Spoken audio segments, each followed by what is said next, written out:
Bom dia a todos, a todas. Que Jesus nos abençoe, que a gente se sinta acolhido na casa, que a gente possa acalmar os nossos corações, sentindo todas as boas energias, as vibrações que aqui estão sendo emanadas para todos nós.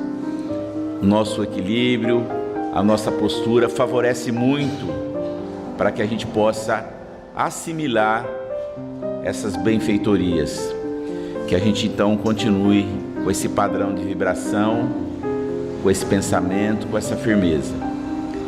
Nós vamos então fazer a nossa prece, fechando os nossos olhos, elevando o nosso pensamento a Deus, nosso Pai Criador, que nos deu o dom da vida através do qual todos nós fazemos a nossa jornada de experiência, ganhando conhecimento, ampliando a nossa consciência, tendo mais condições de avançarmos no nosso maior propósito, que é a nossa evolução espiritual. Passo a passo, nós vamos buscando os mecanismos, as ferramentas que nos fazem mais fortes, sempre inspirados na luz do Evangelho de Jesus, que nos aponta os caminhos de fazermos o bem, de praticarmos o amor, a caridade, de olharmos para o nosso próximo que tanto necessita e estendermos a mão, de fazermos o acolhimento, de nos auxiliarmos uns aos outros para que possamos avançar. Tudo isso nós somos acompanhados pela espiritualidade. A equipe de Jesus, que cuida de todo o nosso planeta, encarrega os nossos amigos espirituais a fazerem esse suporte, esse apoio para que a humanidade possa alcançar condições melhores. Por isso pensamos e desejamos a paz entre as nações, a união entre os povos, a harmonia, um ambiente de bondade, um ambiente de caridade. Que todos nós estejamos em paz, em harmonia, com fé e esperança, muita esperança em dias melhores. Que assim seja.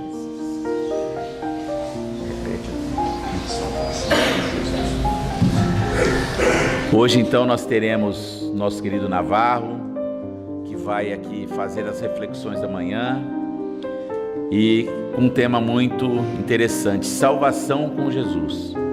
Então seja bem-vindo, Navarro, fique à vontade. Obrigado pela sua presença aqui entre nós.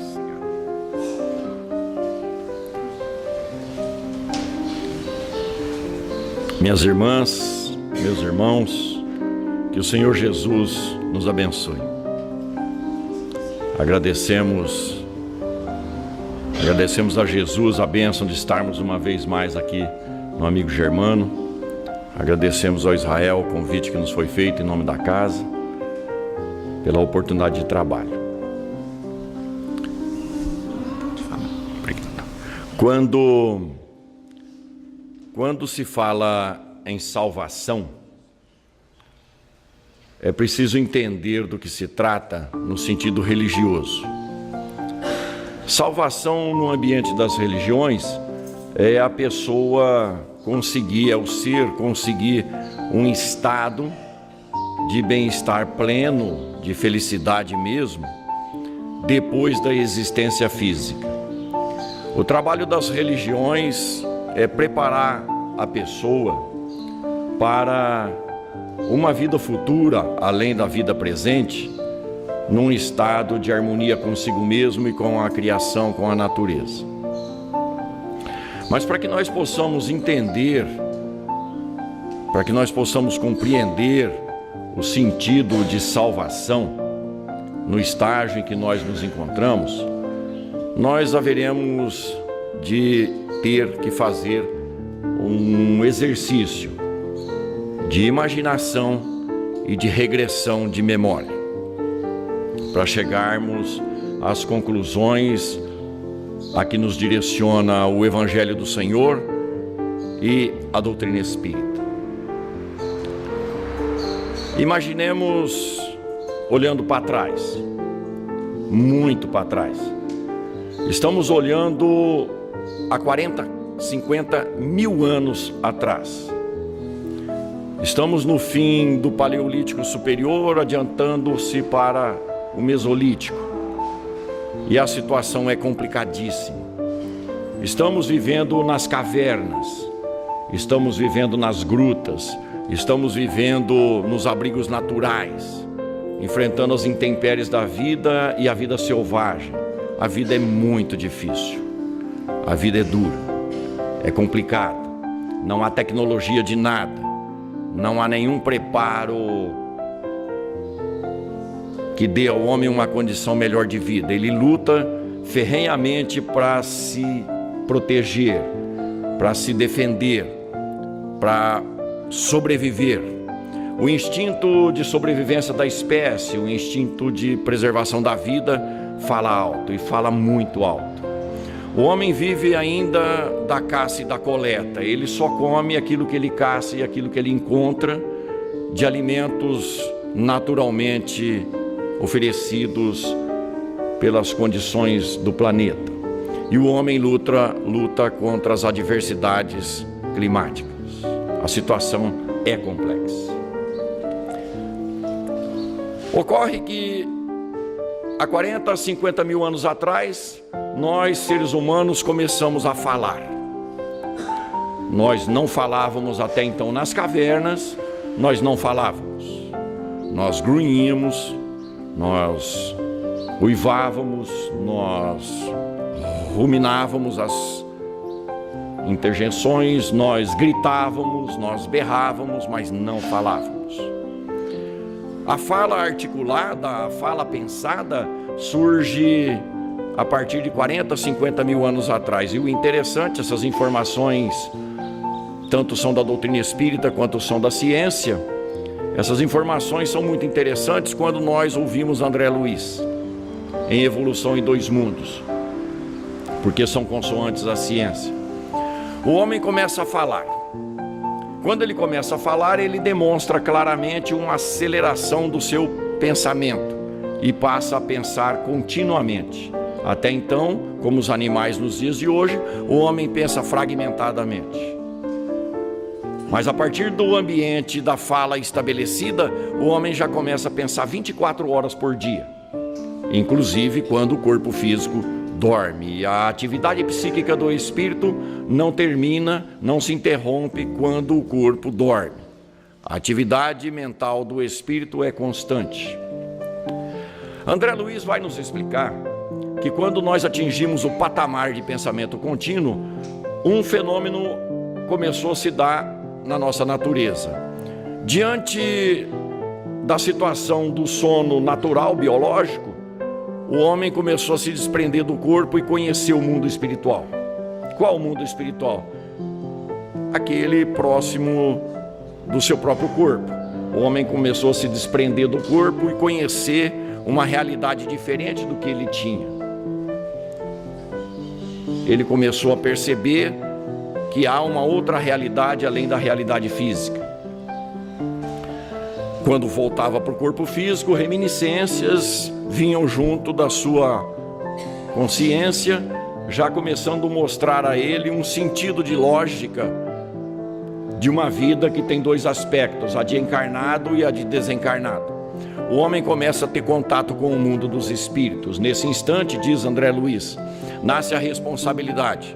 A responsabilidade espiritual nasce quando nós conhecemos os dois planos.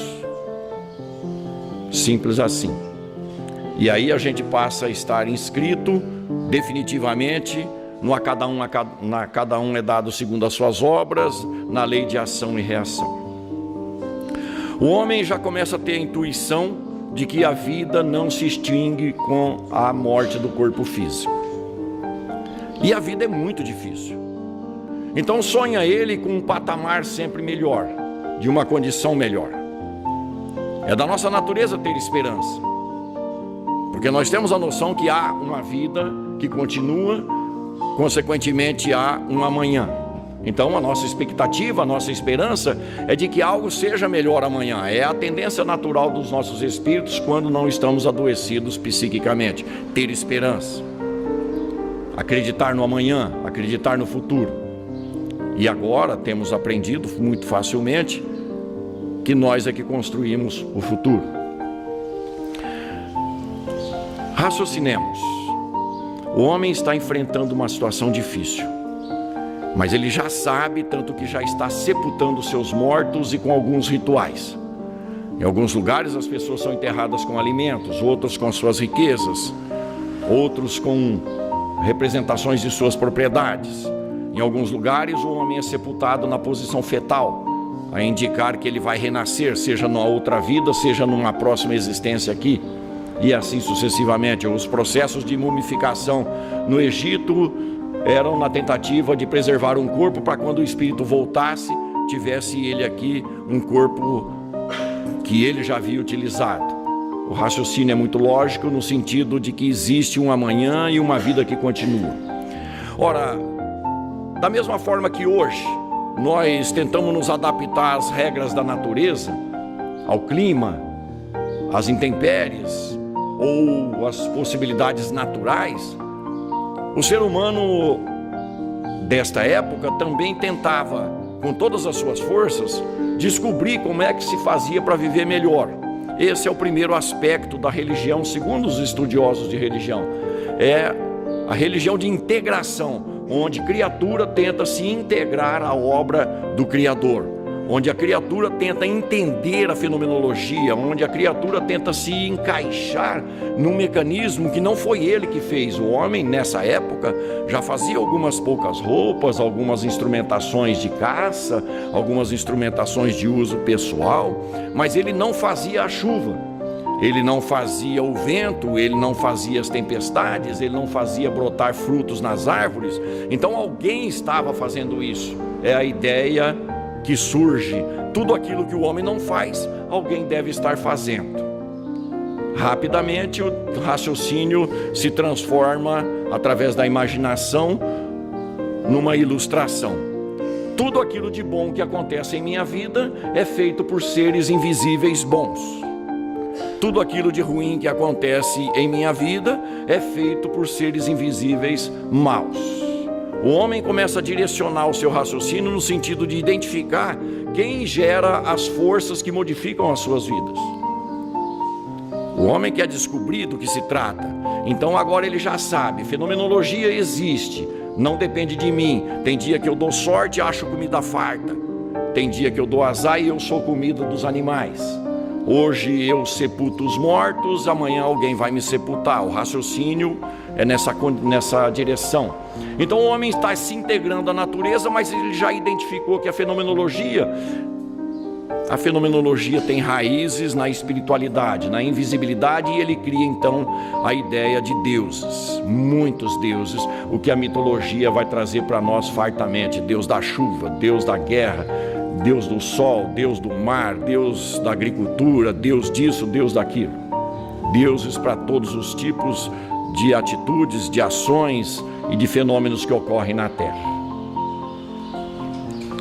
O homem está sempre se integrando à natureza. Mas raciocinemos. Porque é preciso somar informações. Eu tenho por morada, estamos pensando como há 40, 30, 20 mil anos atrás. Eu tenho como morada uma caverna. Eu moro numa caverna, adquirida no programa Minha Caverna Minha Vida, financiada em séculos. Ora, esses seres da invisibilidade também devem ter um lugar para morar. Todo mundo tem um lugar para morar. Então o homem começa a imaginar que os seres que existem, tanto os bons quanto os maus, têm um lugar para morar, um lugar para se reunir. Porque afinal de contas a gente se reúne, nós somos seres sociais.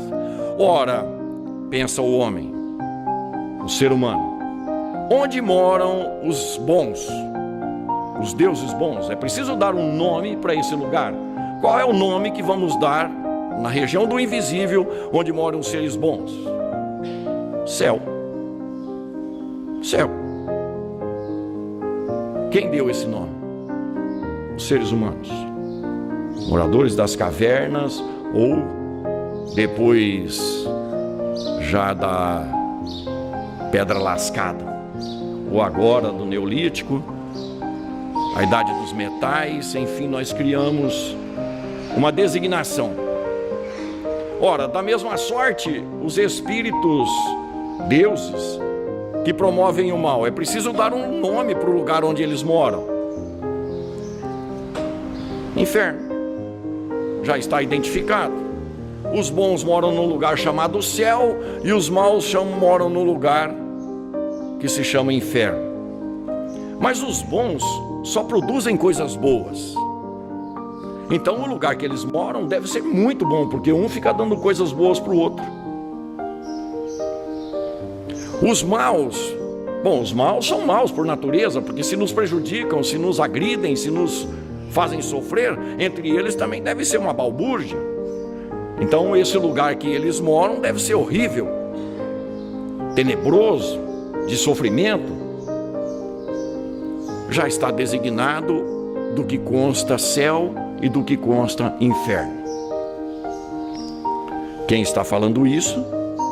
O homem primitivo, o homem ignorante, o homem que não sabe nada de nada. Ele está arquitetando, através do seu raciocínio, da sua mente, uma possibilidade existencial além dos seus olhos físicos, além da realidade objetiva. Mas ao mesmo tempo ele já sabe que ele é imortal. Ele acredita nisso. Mas espera um pouquinho. O sentido da vida é sobreviver, e com qualidade. Então o homem passa a se questionar: o que é que eu devo fazer nessa relação com essas potências, sejam as boas, sejam as más, para que eu possa me dar melhor aqui na vida? O que é que eu preciso fazer para receber mais coisas dos bons e evitar coisas ruins dos maus? Eu preciso fazer algo que os agrade.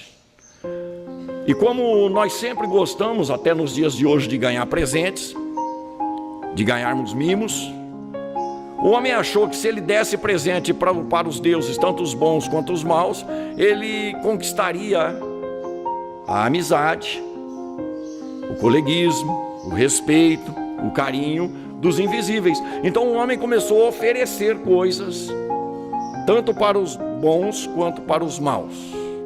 Surgiram daí as oferendas.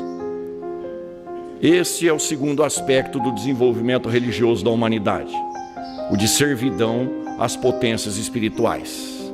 Sejam elas boas ou más, eu vou oferecer presentes para conquistar a simpatia, para melhorar a minha vida ou para evitar coisas ruins que dá na mesma.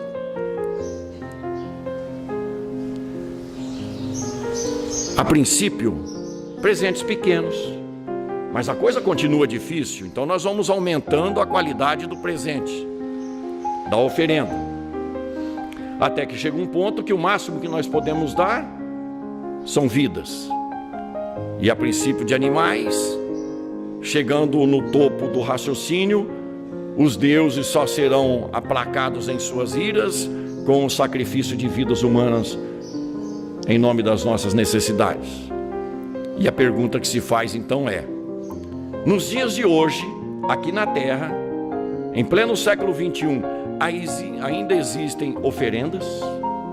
Sim, existem oferendas, trocas de favores. Ainda existem oferendas de seres vivos para a divindade? Sim, em muitos lugares, muito próximo de nós outros. E de vez em quando a gente ainda ouve uma notícia ou outra de que uma vida foi sacrificada, uma vida humana foi sacrificada para satisfazer acordos espirituais. Estamos engatinhando na questão do relacionamento em termos de humanidade com as potências espirituais. O homem criou isso. Jesus, e é preciso já inserir Jesus no contexto, vai modificar as coisas. Não definitivamente, mas ele vai dizer com todas as letras: todas as vezes que você for depositar a sua oferenda no altar e lembrar-se que tem algo contra um teu irmão, recolhe a tua oferenda e vá se reconciliar com ele. Depois você traz a sua oferenda. Jesus não poderia de forma alguma parar naquele instante com a proposta do Velho Testamento. Ele estaria confrontando toda a lei e os profetas, e por isso mais rapidamente seria colocado na cruz. Mas ele já insere a figura do próximo na questão do relacionamento com a divindade. Não dê presentes, reconcilia-te com teu irmão. Mas mesmo dando presentes, inclusive vidas humanas, a situação não melhora. E surge um raciocínio muito interessante, que está presente nos dias de hoje. O homem está presenteando os seres invisíveis, mas a sua vida ainda não melhora. Consequência disso, esses deuses não são de confiança.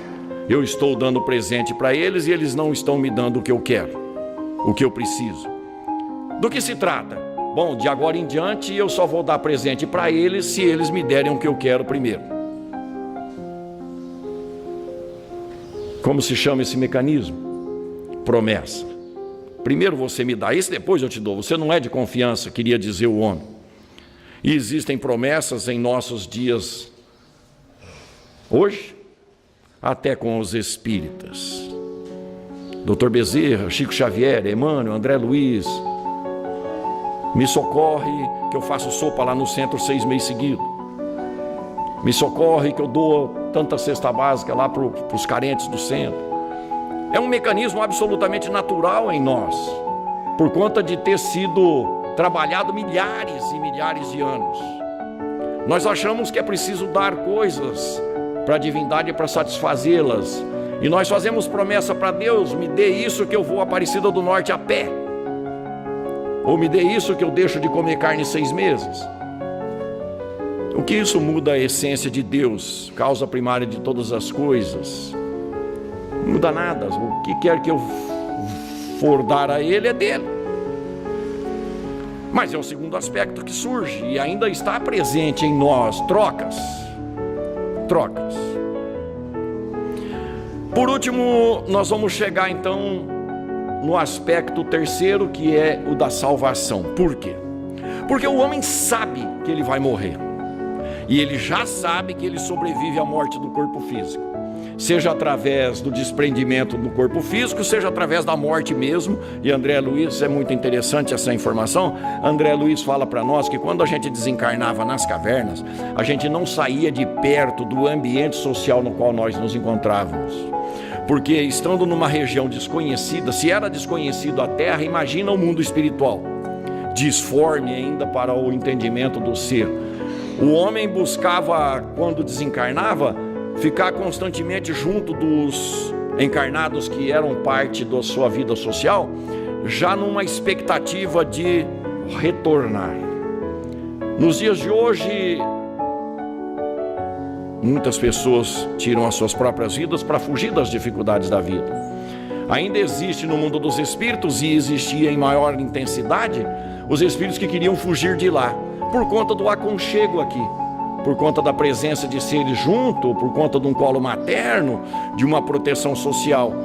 Então o homem tentava voltar para o mundo físico. E ainda hoje, com todo o esclarecimento que nós temos, nós não queremos voltar para o mundo espiritual, que é a nossa pátria primeiro, mesmo com a perspectiva de irmos para um lugar bom, nós preferimos ficar aqui. Com todas as forças, com todo o nosso entendimento, nós queremos preservar a vida de qualquer seja. Ou seja, nós queremos ir para o céu, mas nós não queremos ir agora. Vamos deixar isso para mais para frente, bem mais para frente. Mas nós já sabemos que somos imortais. Bom, então o homem já sabe que ele vai morrer.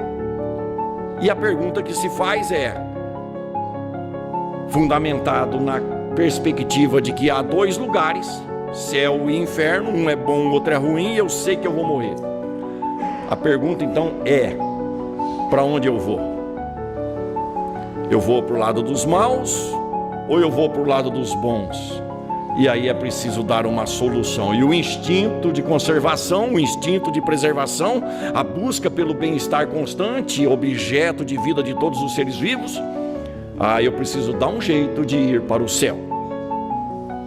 Eu preciso dar um jeito de ir para o céu. Mas, convenhamos, o homem das cavernas e até mesmo o homem nos dias de hoje, ele briga muito. Ele mata muito. Ele maltrata. Ele judia. Ele desrespeita. Ele magoa. Ele fere. Ele, enfim, ainda nos dias de hoje nós cometemos muitas iniquidades. Dirá a doutrina espírita, na questão 621 do Livro dos Espíritos, que a lei de Deus está na nossa consciência. Retornando 7 questões atrás, na questão 614, nós todos ficamos sabendo que a nossa felicidade, o estado de céu, está na proximidade nossa com relação à lei de Deus. Consequentemente, de longa data, desde as cavernas, nós temos a percepção clara: eu anseio pelo céu, mas a minha consciência está falando que eu vou para o inferno. Vida dura essa. A consciência está falando, você está com a consciência pesada, você tem sentimentos de culpa, você tem remorsos, isso é erro cometido, e no céu só tem gente boa.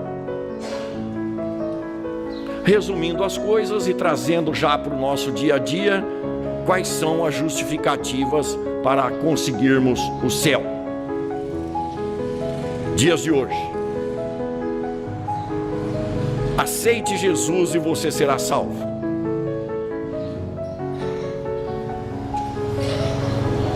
Diria Jesus então no seu evangelho: esse povo me honra com os lábios, mas o coração está longe de mim. Se você for batizado, o céu está garantido. E dizia Jesus: a cada um é dado segundo as suas obras. As prostitutas, as meretrizes entrarão diante de vós no reino dos céus. Disse isso para os religiosos. Jesus sabia que ele ia parar na cruz. Estava lidando com orgulho humano. Mas imaginemos um pária social, criminoso, deu sorte de ser batizado, desencarnou o céu. Deu sorte, os pais batizaram ele, então ele vai para o céu. Um homem que não foi batizado, mas é um excepcional homem social, um homem de família, um homem respeitoso e respeitável, mas deu azar, a família não batizou, morreu, vai para o inferno. Tem lógica? Não tem, a mínima lógica. Só 144 mil serão salvos. Há quem pense assim, fundamentado em números do próprio livro sagrado. Ora, raciocinemos. Hoje encarnados somos mais de 7 bilhões e 500 milhões de habitantes no planeta, e só 144 mil serão salvos. Eu não tenho chance. Aliás, penso que não vai caber esse povo todo no inferno. Vai ser muito difícil administrar tudo isso lá no inferno. Não vai ter enxofre suficiente. Quem é que está criando essas fórmulas de salvação? O homem ignorante, que não conhece muita coisa. E o raciocínio é daqui para lá. Nós estamos entendendo, interpretando com essa lógica aquilo que está invisível aos nossos olhos. Simples assim. Jesus vai inaugurar então uma nova era, porque as informações começam a vir de lá para cá. Jesus vai estabelecer um novo raciocínio, que demorará para ser corrigido. Nesse meio tempo, alguém propôs, sempre é uma tentativa de salvação.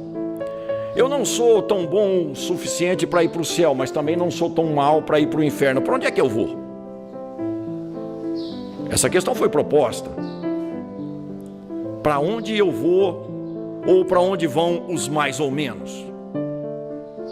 E a igreja então disse que os mais ou menos vão para o purgatório, uma regiãozinha espremida entre céu e inferno.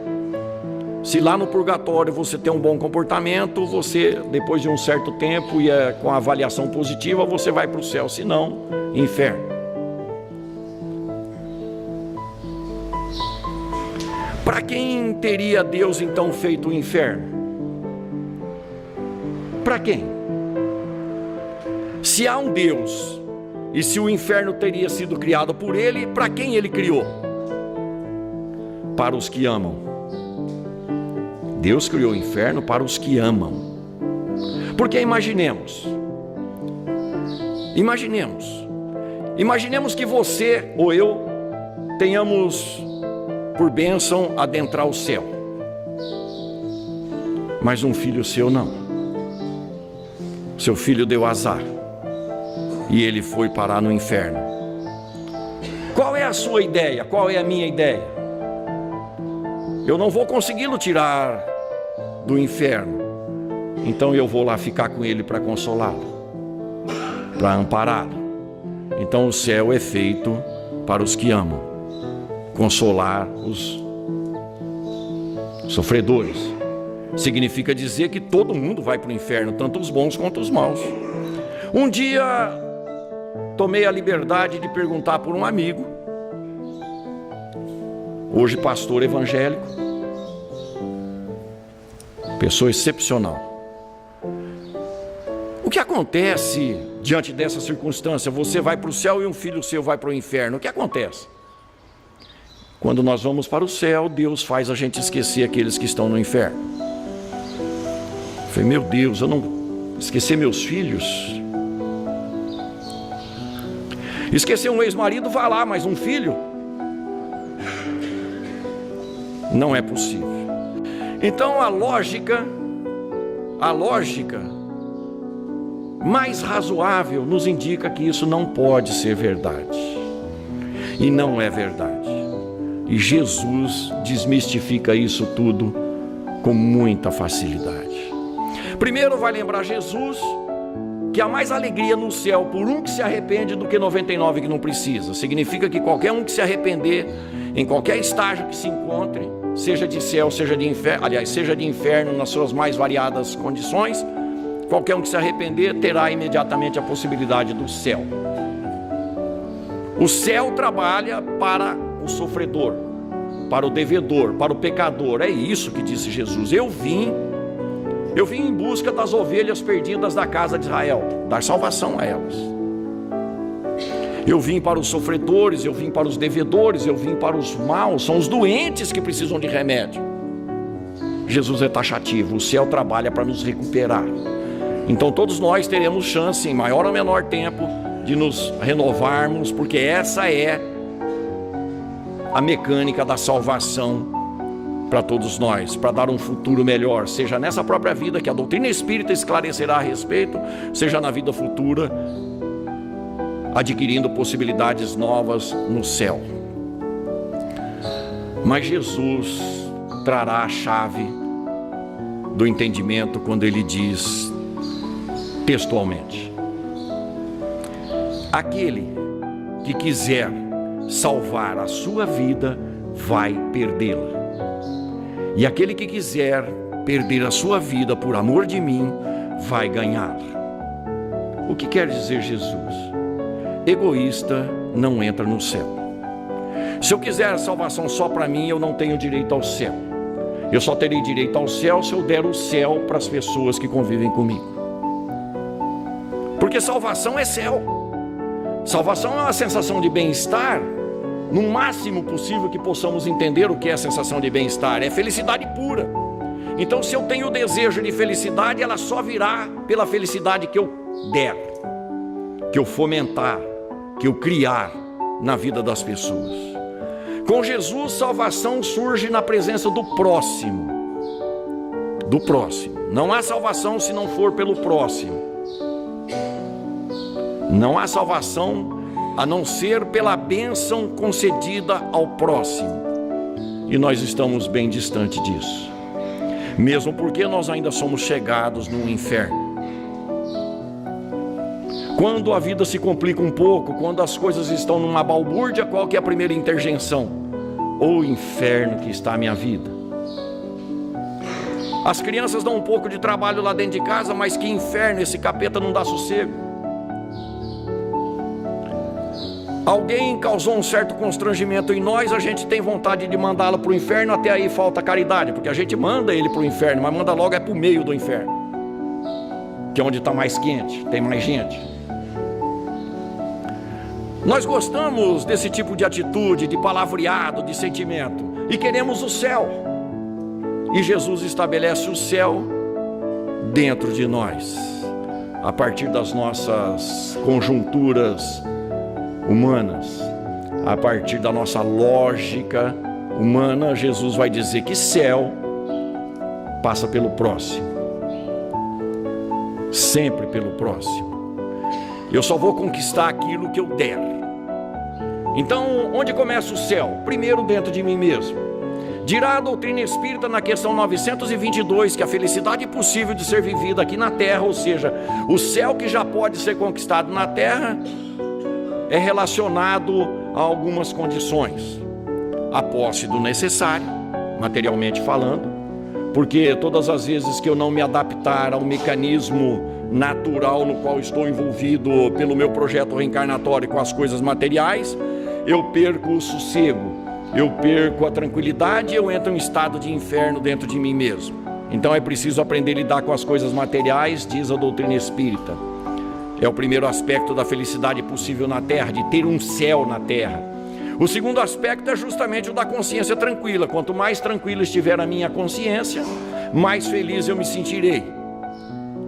E é por isso que, voltando à questão 614, os espíritos vão dizer que o homem só é infeliz na terra porque está afastado da lei de Deus. À medida em que a gente se aproxima da lei de Deus, que Jesus dirá ser a lei de amor, nós nos tornaremos pessoas mais felizes. Consciência tranquila. Ora, a consciência tranquila é a prática do amor, então, porque se a lei de Deus é de amor, quanto mais eu me aproximo dela, mais tranquiliza a minha consciência, mais eu sou feliz. Simples assim. E o terceiro aspecto da felicidade possível na terra, o céu na terra, a salvação na terra, a confiança no futuro, porque é para lá que nós estamos indo. E o futuro sempre será uma construção daquilo que estivermos fazendo, uma construção resultante daquilo que estivermos fazendo agora. Ora, quem vai dar o céu para mim? Eu mesmo. Da forma como eu lido com a vida, com as forças naturais, com o próximo. E Jesus vai estabelecer então que é preciso perdoar 70 vezes 7 vezes. Quem? O próximo. Que é preciso sempre fazer o dobro. Para quem? Para o próximo. Se alguém te pedir para caminhar 1000 passos, caminhe 2000. Se alguém te pedir a blusa, dá a camisa também. Vai dizer Jesus que é preciso não confrontar o mal, ou seja, não se vingar. Oferecer a face esquerda em quem bate na direita. E vai dizer Jesus ainda que é preciso não repelir aquele que nos pede emprestado. Condição sine qua non para ganharmos um céu.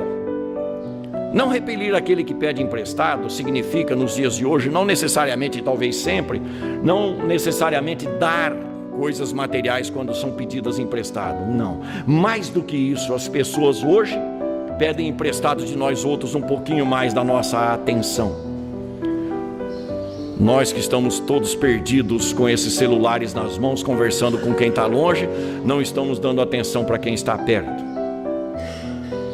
Nós que vivemos com essa tecnologia extraordinária, que nos permite uma interação social virtual, estamos esquecendo da factual.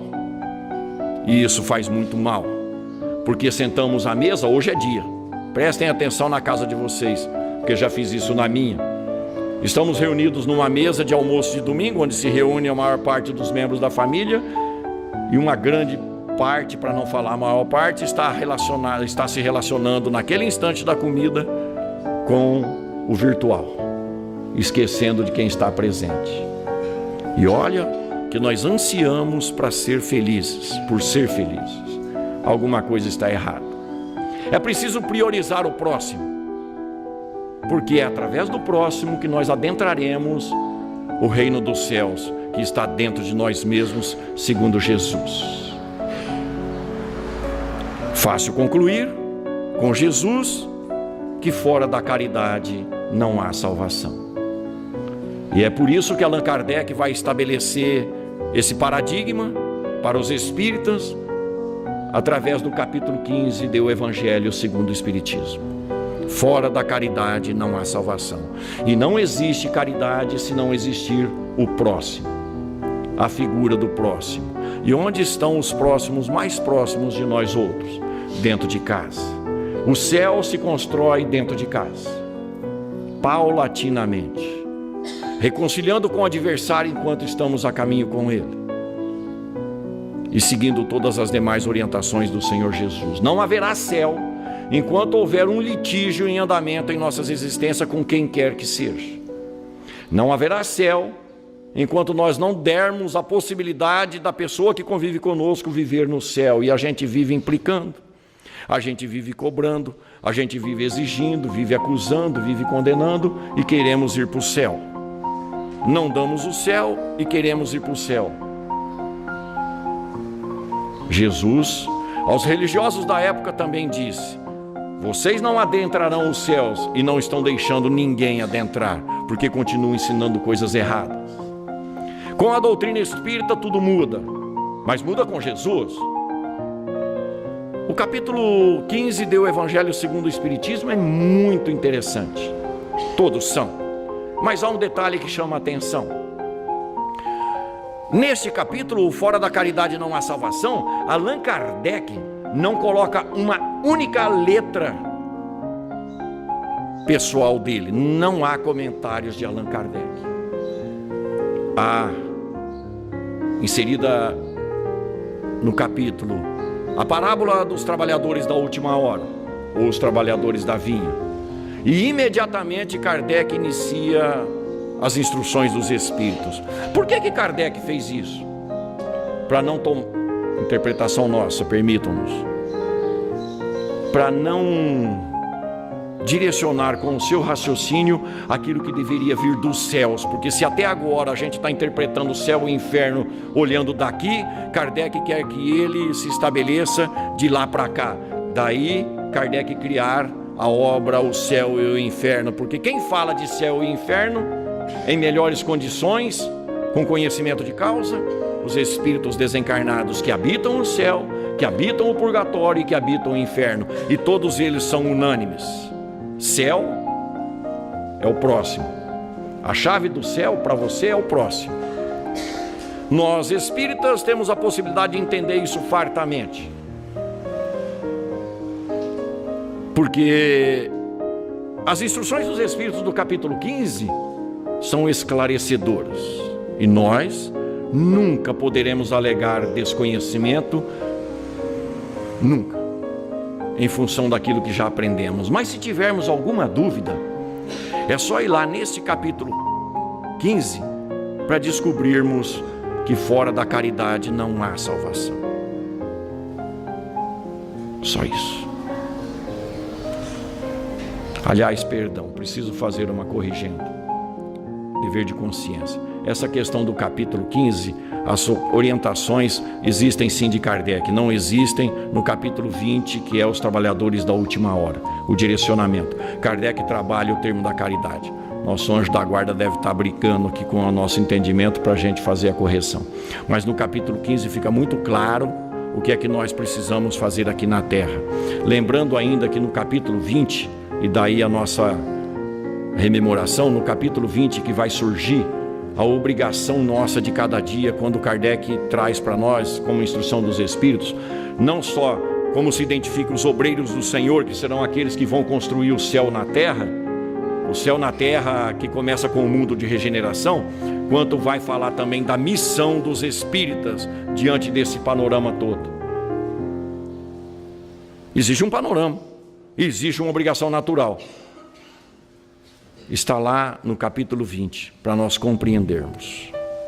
Jesus entendia a caridade desde a questão 886 como sendo benevolência para com todos, indulgência para com as imperfeições alheias e perdão das ofensas. Comentando a questão material, São Vicente de Paulo, na questão 888A, vai falar que a gente nunca deve se esquecer, assim como tem espíritos, estejamos encarnados ou desencarnados, assim como há espíritos que nos socorrem, nos orientam, nos esclarecem, nos incentivam ao progresso, nós todos temos o dever de fazer o mesmo para com aqueles que estão na nossa dependência. Simples assim. Onde o céu? Dentro de nós, através do nosso entendimento, das nossas atitudes. Para encerrarmos, uma passagem do Evangelho. Os judeus entendiam o céu dessa forma, verbal, de interesse pessoal, da forma como eu entendo. Entendiam eles que quando se fosse para o céu, sentaria-se à direita de Deus, quando se fosse para o inferno, à esquerda.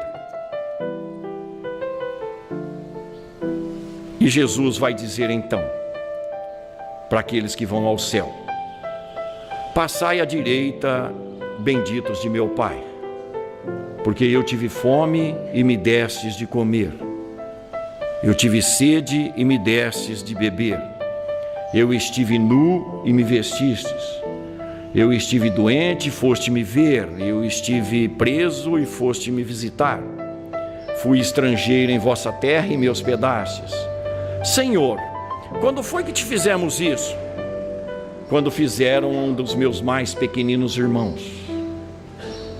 Passai à direita, passai à esquerda, malditos de meu Pai, porque eu tive fome e não me destes de comer, eu tive sede e não me destes de beber, eu estive nu e não me cobristes, eu estive enfermo e não me foste visitar, eu estive preso e não me foste ver, fui estrangeiro em vossa terra e não me hospedastes. Mas Senhor, quando foi que não te fizemos isso? Quando não fizeram a um dos meus mais pequeninos irmãos, foi a mim que não o fizestes. Não há nada mais claro a respeito de céu e inferno do que o Evangelho de Jesus. É conquista pessoal, no esforço contínuo de traduzir as nossas atitudes, os nossos anseios em céu para o próximo, porque egoísta não entra no céu. O egoísta sempre vai estar remoendo dentro de si os seus desejos, as suas intenções. Distante do próximo, ele sofrerá porque ele está distante da lei de amor que cobre uma multidão de pecados. Salvação é com Jesus, sempre com Jesus, através do próximo, mas nunca sem Kardec, que explica tudo isso. Muito obrigado a todos e muita paz.